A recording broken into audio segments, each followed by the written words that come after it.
Hello, my name is Betty Velasquez, and I'll be doing some snippets out of the 1957 movie 12 Angry Men. Well, look, do you really think he's innocent?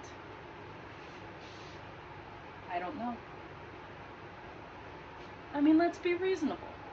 You sat right in court and heard the same things we did. The man's a dangerous killer. You can see it. He's only 19 years old. Well, that's old enough to knife your own father 4 inches into the chest. So why did you vote not guilty for? Well, there were 11 votes for guilty. It's not easy for me to raise my hand and send a boy off to die without talking about it first. What? Just because I voted fast?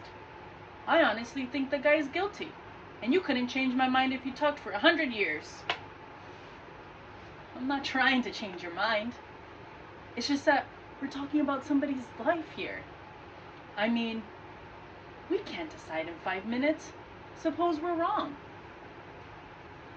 All right then, you tell me. What are we sitting here for? I don't know. Maybe no reason. Look, this boy's been kicked around all his life. You know, living in the slum. His mother died when he was 9. He spent a year and a half in an orphanage while his father served a jail term for forgery. It's not a very good head start. He's a wild, angry kid, and that's all he's ever been. You want to know how he got that way? Because he was knocked on his head by somebody once a day, every day. He's had a pretty terrible 19 years. I think maybe we owe him a few words, that's all. Alright, I haven't got anything brilliant. I only know as much as you do. According to the testimony, the boy looks guilty. Maybe he is. I sat there in court for 3 days listening to the evidence build up. Everybody sounded so positive that I started to get a peculiar feeling about this trial.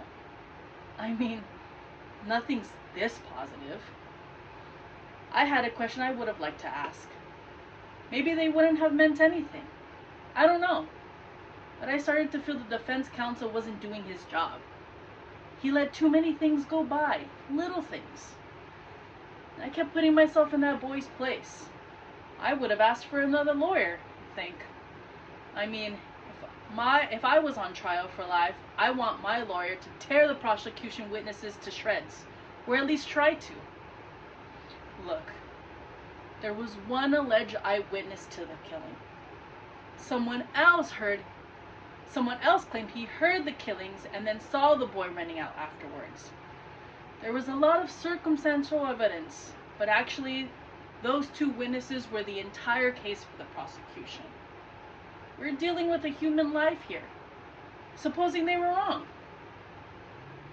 An important point for the prosecution was the fact that the boy, after he claimed he was in the movies during the hours of the killing took place, couldn't remember the pictures he saw or the stars who appeared in. This gentleman here has repeated that point in here several times. According to police testimony in court, he was questioned by the police in the kitchen of his apartment while the body of his father was lying on the floor in the bedroom. Do you think you can remember details under those circumstances? Well, I don't think any real damage has been done here. Because I don't really know what the truth is. No one ever will, I suppose. 9 of us now seem to feel that the defendant is innocent. But we're just gambling on probabilities. We may be wrong. We may be trying to return a guilty man to the community. No one can really know. But we have a reasonable doubt. And this is a safeguard which has enormous value to our system.